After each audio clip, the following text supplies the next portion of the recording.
नमस्कार दोस्तों, मैं विशाल वशिष्ठ आपका स्वागत करता हूं हमारे चैनल पर।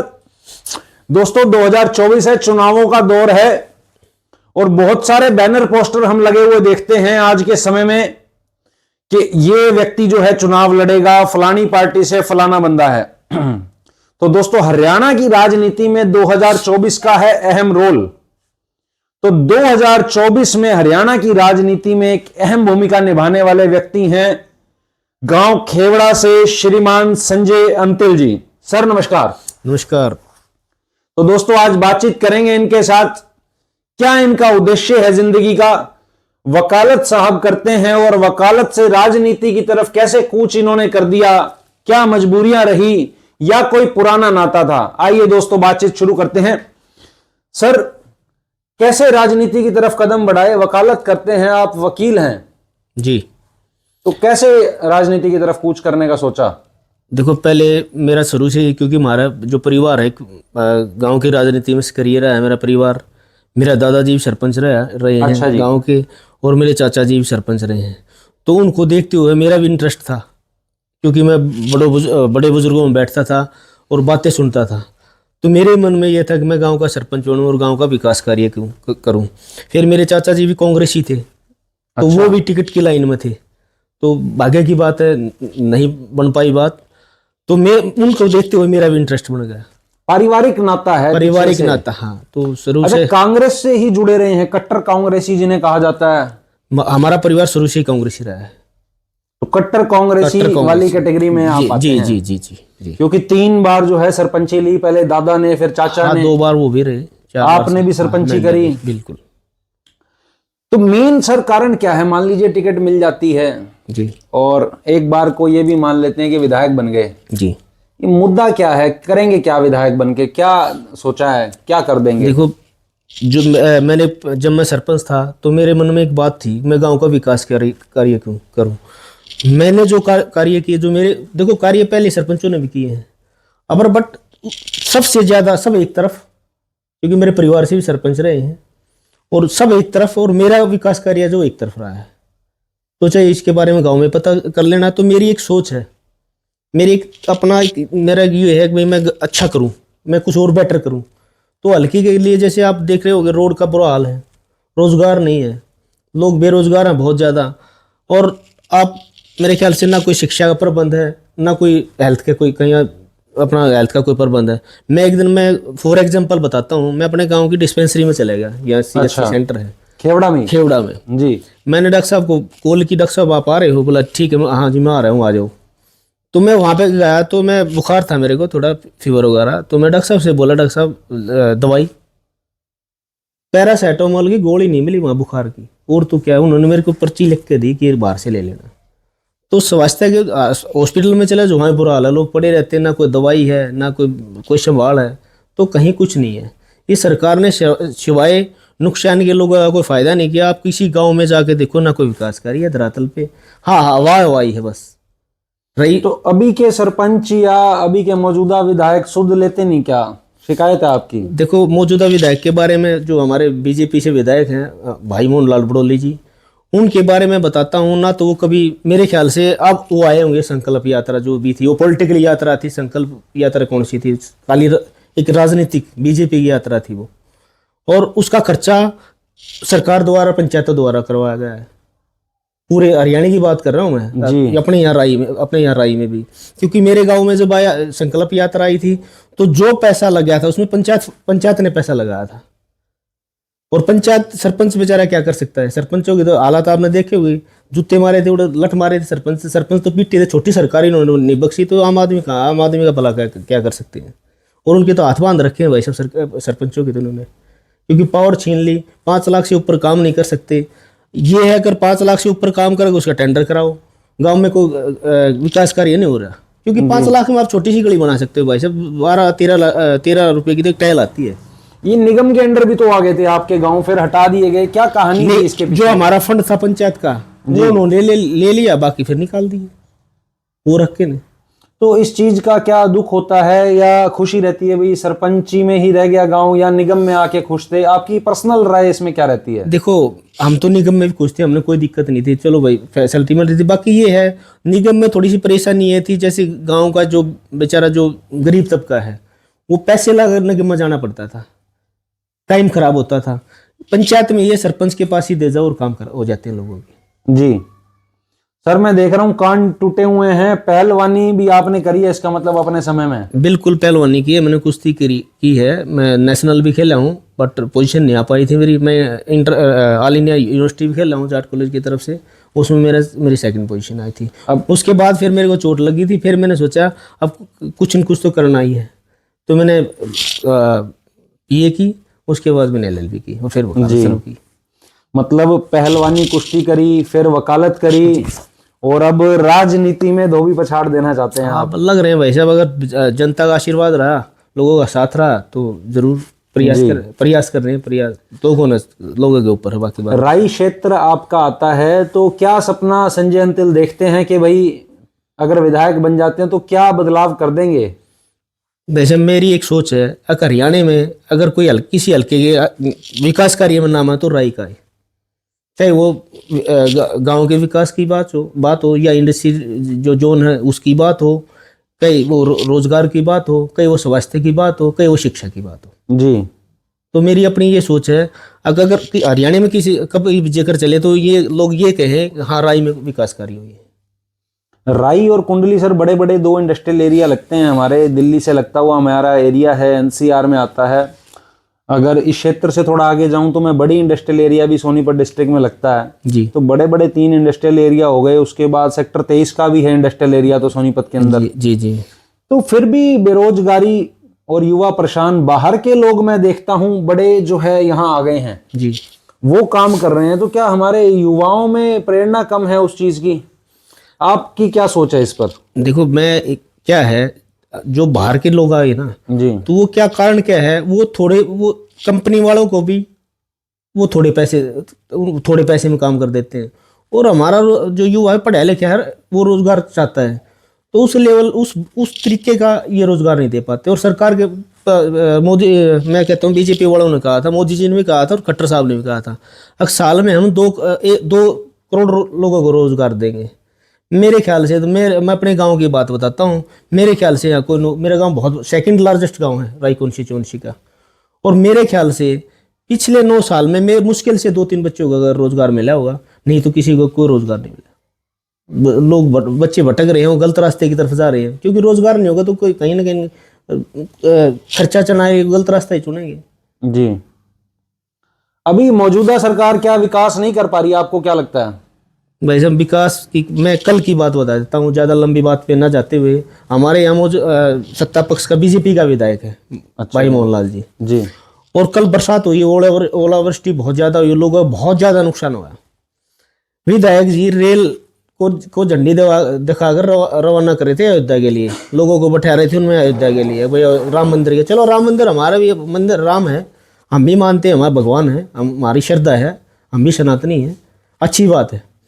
और साथ साथ जैसे कल उन्होंने अपना रेलवे स्टेशन की बजाय उनको गांव में होना चाहिए था, किसी गांव में जाना चाहिए था, अपने हल्के के जो लोग हैं, किसान हैं, मजदूर हैं, उनसे बात करनी, फ़ोन पे बात करनी चाहिए थी। चलो वो नहीं आ पाए 1%, तो फ़ोन पे बात करनी चाहिए थी। तो वो तो मेरे ख्याल से ना तो किसी से फ़ोन पे बात की, ना किसी गाँव में गए, ना उन्होंने कोई प्रबंध कर रखे सरकार ने, अगर किसी प्रकार का कोई प्रबंध करे लोगों का। मेरे ख्याल से बहुत ज़्यादा नुकसान हुआ है, फसल खराब होगी बिल्कुल। आप देखते होंगे रोड पे आते हुए गेहूँ बिल्कुल एक तरह से बिल्कुल खराब हो गए, लोगों का बहुत ज़्यादा नुकसान हुआ है। और मैं सरकार से मांग करता हूँ लोगों को इसका मुआवजा दे किसानों को, ताकि उनका नुकसान है जो उसकी थोड़ी बहुत भरपाई हो सके।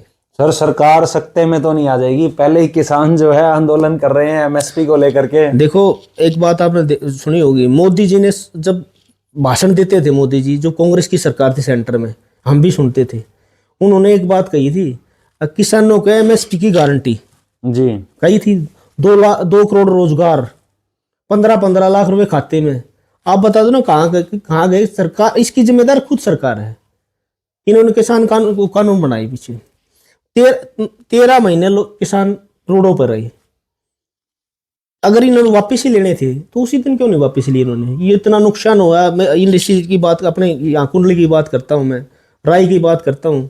कितने लोग बेरोजगार हुए, कितने लोगों को आना जाना बंद हुआ, कितने लोगों को परेशानी हुई, आपने देखा होगा। जी बिल्कुल, मैं कवर भी करके आया था। इस बार तो बड़े सख्त जो है इंतजाम गवर्नमेंट ने करे हुए थे, बैरिकेडिंग फुल करी हुई थी, आरएमसी भी इवन डाला हुआ था, वहां पर ब्लॉक कर रखा था रोड को बुरी तरह से। जो इन्होंने आरएमसी वगैरह जो वहां पर इन्होंने रोकने के लिए किसानों को जो इन्होंने मेटेरियल डाला हुआ वहां पे, अगर उस मेटेरियल को इतना मेटेरियल डाल दिया आरएमसी वगैरह, उस मेटेरियल को अगर रोड गांव के विकास कार्य में कहीं ना कहीं या गांव के रास्तों पे या गांव की सड़कों पे लगाते तो मेरे ख्याल से काफी कई रोड बन जाते उसमें।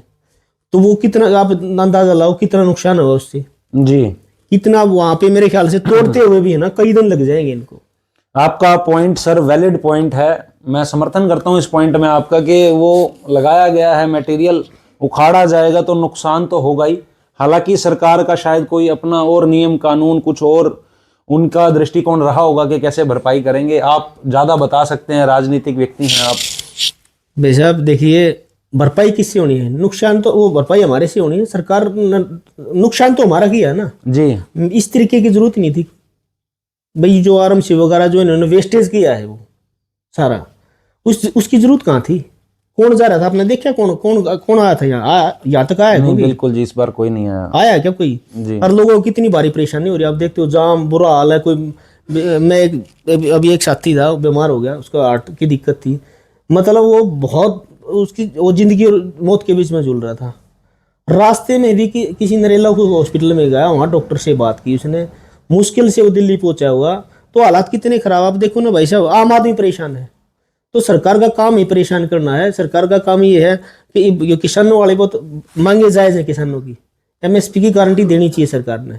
क्योंकि अन्नदाता का किसान एक अन्नदाता है, अन्नदाता का ये अन्नदाता को ये किसी को आतंकवादी बताते हैं, किसी को कुछ बताते हैं। तो वैसे अपनी हक है, अपना हक मांगने में कोई बुराई थोड़ा है सर। लेकिन अगर मैं बात करूं कुछ समय पहले की, तो जब कांग्रेस की सरकार थी, आज तो सर कह रही है कांग्रेस के लोग, आज ये कहते हैं कि भाई हम एमएसपी दे देंगे।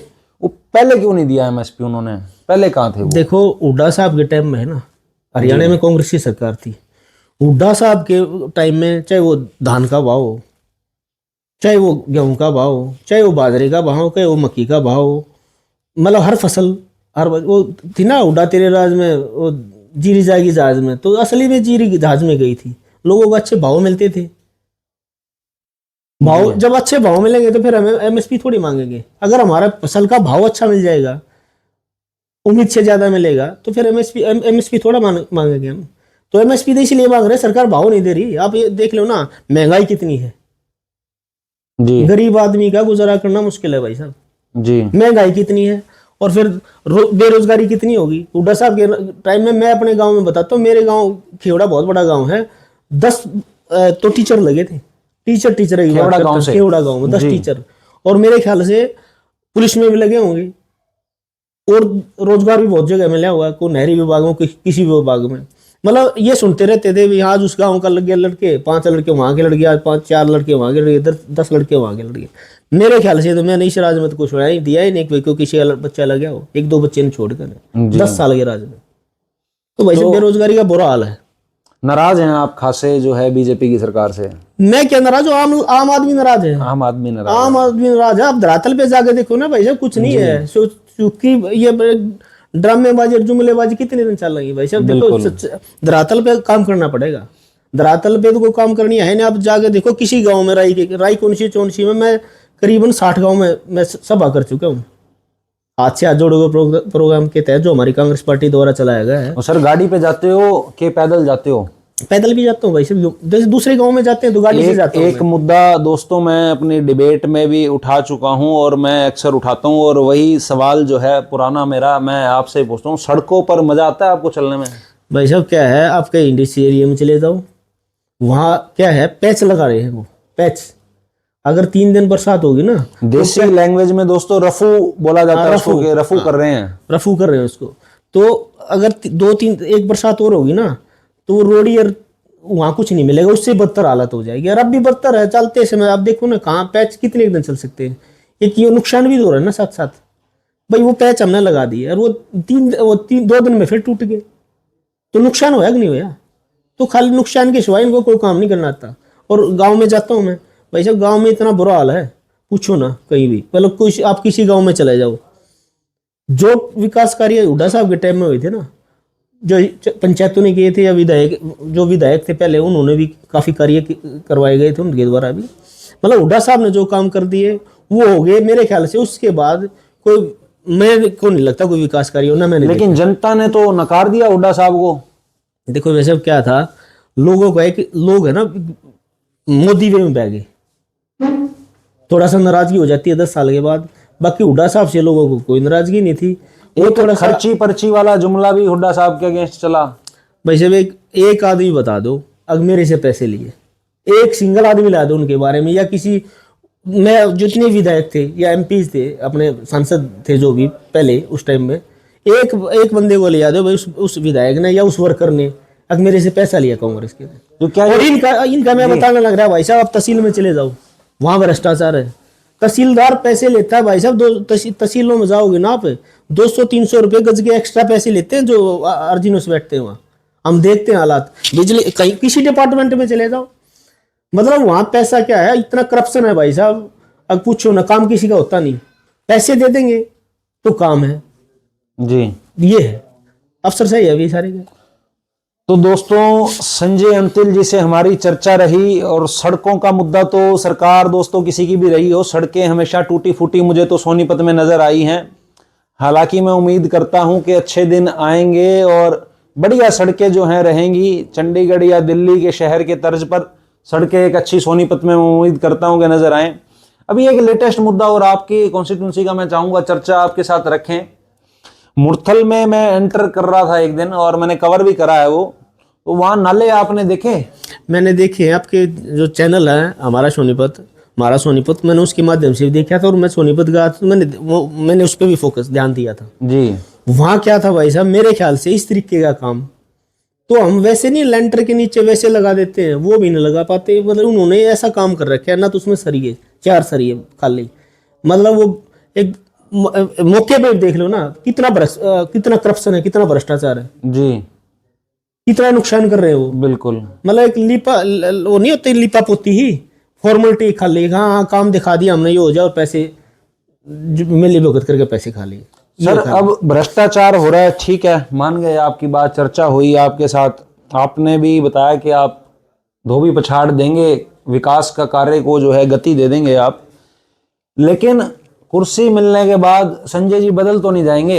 भाई साहब मेरे बारे में तो, मैं जब सरपंच बना, हमारा परिवार देखो, मैंने जब मैं पैदा हुआ, जब मेरे दादाजी सरपंच थे, तो मैंने जब मैंने अपने घर में, क्योंकि हमारा परिवार हमारे हमेशा सोशल परिवार रहा है मेरा परिवार, तो हमने तो हमेशा बदलना नहीं सीखा। जो ताकत लोग देते हैं ना, उसकी ताकत का लोगों के लिए यूज करना चाहिए उसको। हमने लोगों की आवाज़ बनना चाहिए, लोगों के काम करने चाहिए, वो अपने पर्सनल यूज नहीं करना चाहिए जी, अपने लिए निजी फायदा नहीं उठाना चाहिए उस चीज का। जी। एक चीज सर और भी आती है, हम राई हल्के क्षेत्र की बात करते हैं तो काफी सारे अंतिल भाई हैं हमारे, आप भी बड़े भाई हैं हमारे, तो अलग अलग डिवाइडेड इस समय नजर आते हैं। और चाहे वो कांग्रेस की बात हो या किसी और पार्टी की बात हो, तो सभी ने अलग अलग झंडा उठा रखा है, तो उसके बारे में आप क्या कहते हैं? देखो हर जो इतने भी अपने साथी हैं, जो कांग्रेस की बात कर रहा हूँ भाई साहब, मैं कांग्रेस के जितने भी जो साथी हैं, जो हमारे भाई हैं, जो टिकटार्थी हैं, देखो प्रयास सब नहीं करना चाहिए जी, और सब भाग्य का खेल है। जिस भाई को भी टिकट मिलेगी उसकी मदद करेंगे। मान ले मेरे को टिकट नहीं मिलती, मैं विदावेदार हूँ, किसी दूसरे भाई को टिकट मिलेगी उसकी मदद करें। हुड्डा साहब जिसको टिकट देंगे उसकी अच्छी खूब मदद करेंगे। और जो प्रचार की बात करें, होर्डिंग की बात कर रहे हो, वो सब भाई प्रचार करें, वो कांग्रेस के लिए प्रचार कर रहे हैं, न कि अपने लिए। जी, मैं भी कांग्रेस पार्टी के लिए प्रचार कर रहा हूँ, मैं भी कांग्रेस का कार्य करता हूँ, वो भी कांग्रेस के कार्य करता है। ऐसा हाल तो राई क्षेत्र में नहीं होगा जैसा कि हमारा स्टेट गवर्नमेंट की सरकार में है भाई, सुरजेवाला या शैलजा, कुमारी शैलजा, और इनको एक तरफ रख करके और हुड्डा साहब का एक अलग वो बनाया जाता है, वो काम राई क्षेत्र में तो नहीं हो जाएगा? बिल्कुल नहीं है भाई साहब, ऊपर भी नहीं। हम देखते हैं अपने नेताओं को, ऊपर भी ऐसी कोई बात नहीं। हर आदमी का काम करने का तरीका अलग अलग है, और वो अलग अलग जितना काम करेंगे उतना बेटर रहेगा। मान ले हम 2 हैं, हम एक आदमी से मिले और हम अलग अलग आदमियों से मिलेंगे, तो मतलब मैं अलग से मिलूंगा, आप अलग से मिलोगे, फॉर एग्जाम्पल, तो दो आदमी मिल रहे हैं ना, दो आदमी जुड़ गए ना हमारे साथ, तो काम करने का तरीका है वो भी आदमियों को जोड़ रहे हैं। और हुड्डा साहब देखो, हुड्डा साहब अगर कोई मास लीडर है तो हरियाणा में चौधरी भूपेंद्र सिंह हुड्डा है। और मेरे ख्याल से जो लोग एक मन बना चुके हैं, अब की बार कांग्रेस सरकार, हुड्डा सरकार। जी, तो दोस्तों ये थे हमारे साथ संजय अंतिल जी, और काफी गहन चर्चा जो है हमने करी है, चाहे सड़कों की हो, भ्रष्टाचार की हो, और कहीं की भी हो। अभी बीजेपी की भाजपा सरकार है, उन पर आरोप इन्होंने लगाए हैं। देखिए, मैं एक बात और कहना चाहता हूं आपसे जी कुंडली इंडस एरिया भी और गांव भी है जी, और अब तो नगर पालिका बना दी सरकार ने, वहां पे चेयरमैन बनी हुई है, बीजेपी की है जी, ये तो डबल इंजन की सरकार बोलते हैं, मैं 5 इंजन की सरकार बताता हूँ आपको, 5 इंजन की सरकार। और वहां के 5 इंजन कैसे सर? 5 चेयरमैन बीजेपी, जी विधायक बीजेपी, हमारा एमपी साहब, मुख्यमंत्री, जी, और ऊपर सेंटर में मोदी जी। अच्छा जी। 5 इंजन की सरकार होगी ना। दोस्तों ये तीखा प्रहार जो है इस वक्त कर दिया है इन्होंने भाजपा सरकार पर। और वहां पे जाके देखो आप कुंडली गांव में, जी क्योंकि मैं कई कॉलोनी में गया भी हूँ, घर घर जो हमारा है कांग्रेस पार्टी द्वारा प्रोग्राम चला हुआ है, घर घर कांग्रेस हर घर कांग्रेस के तहत, वहाँ मैंने देखा गलियों की इतनी बुरी हालत है, पूछो ना, वहाँ बहुत बुरा हालत, गंद चढ़ता वहाँ पे। अभी मैं शिवपुरी कॉलोनी की बता रहा हूँ आपको, वहाँ गलियों में पानी भर गया, तो वहाँ पे से फ़ोन आया मेरे पास। अब हमने चेयरमैन को बोल लिया, विधायक जी को बोल लिया, और भी हमने शिकायतें कर ली काफ़ी, हमारी कोई सूद नहीं ले रहा और हमारा नुकसान हो रहा है, क्योंकि रोड पे, वो रोड के अंदर दुकानें थी काफ़ी लोगों की, और पूरी गलियां में पानी भरा, 2 गलियों में। मैंने अपना जो समर्सिबल पंप था, इंजन था, मैं अपने ट्रैक्टर द्वारा मैंने अपने भाई को बोला, भाई वहाँ जाकर ना पानी, मैंने 4 दिन वहाँ में इंजन चलाया होगा। अच्छा। और मैंने वो पार्षद था वहाँ, नाम तो है मेरे माइंड से निकल गया, मैंने उससे भी बात की, भाई इसको निकलवाओ उन्हें, बोला हाँ जी निकलवा देंगे, हाँ जी। मेरे ख्याल से वो पानी 4 दिन में मैंने निकलवाया पानी, उसके कई दिन के बाद शायद वो फिर नाला वाला उन्होंने बनाया होगा, वो भाग दौड़ की होगी, कभी किसी के पास कभी किसी के पास। ये बहुत बड़ी बात आप कह रहे हैं कि भाई वहां पर चेयरमैन या पार्षद जो हैं वो काम नहीं कराते, आप वहां जाकर के काम मैं गया था, वहाँ पार्क है एक, पार्क की इतनी बदतर हालत है वहाँ पे भाई साहब, पूछो ना। मतलब जैसे आम होता ना कहीं पे, जैसे अपने पशु वशु खड़े हो जाते इस तरीके की, या अपने जो पालतू जो वैसे जाते हैं, जैसे पशु है या और कोई, तो वहाँ पे जाके देखो इतना बुरा हाल है, वहाँ पे इतना सड़ा पड़ा है वो पार्क, अब कोई उसकी सूद लेने वाला नहीं। और अब भी विकास कार्य नहीं करा सके, तो अब उम्मीद किस चीज़ की है? तो मैं तो एक ही बात कहता हूँ, कांग्रेस की सरकार लाओ और विकास कार्य कराओ। देखो हुड्डा साहब के टाइम में हरियाणा का एक रुतबा होता था, हाँ हरियाणा आज बेरोजगारी में हरियाणा नंबर 1 है, क्राइम में हरियाणा नंबर 1 है। आप अपने सोनीपत में देख लो ना भाई साहब, अपने राय में देख लो, मेरे बालगढ़ में कितने क्राइम होते हैं, कितने मर्डर होते हैं, कुंडली में देख लो आप। मेरे ख्याल से कल भी एक मर्डर, कल नहीं कई दिन पहले और मर्डर हुआ, मतलब हर दूसरे तीसरे दिन मर्डर की घटना होती है। अभी जाजल में गोलियां चली थी 2 दिन पहले, तो कितना, मतलब किसी चीज पे इनका कोई अंकुश नहीं है, सरकार फेल है। और मैं तो सब आपके चैनल के माध्यम से लोगों से निवेदन करता हूँ, इस चुनाव में इनको सबक सिखा दो, जब तक अगर इनको सबक नहीं सिखाओगे तो ऐसे ही नुकसान झेलना पड़ेगा पब्लिक को। जी। तो दोस्तों सत्ता और विपक्ष व्यंग कहकर बतलाते हैं, लेकिन ना जाने क्यों कुर्सी आते ही रंग बदल जाते हैं।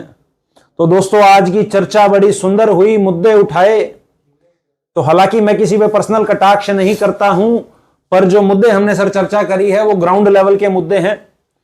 तो आपको हम शुभकामनाएं देते हैं सर अपने चैनल के माध्यम से, जो आपकी सोच है आप उसे पूर्ण करने में जो है कामयाब हों सर। तो ढेरों शुभकामनाएं आपको देते हैं, और समय आपने दिया, बहुत बहुत धन्यवाद। आपका बहुत धन्यवाद, आप आए।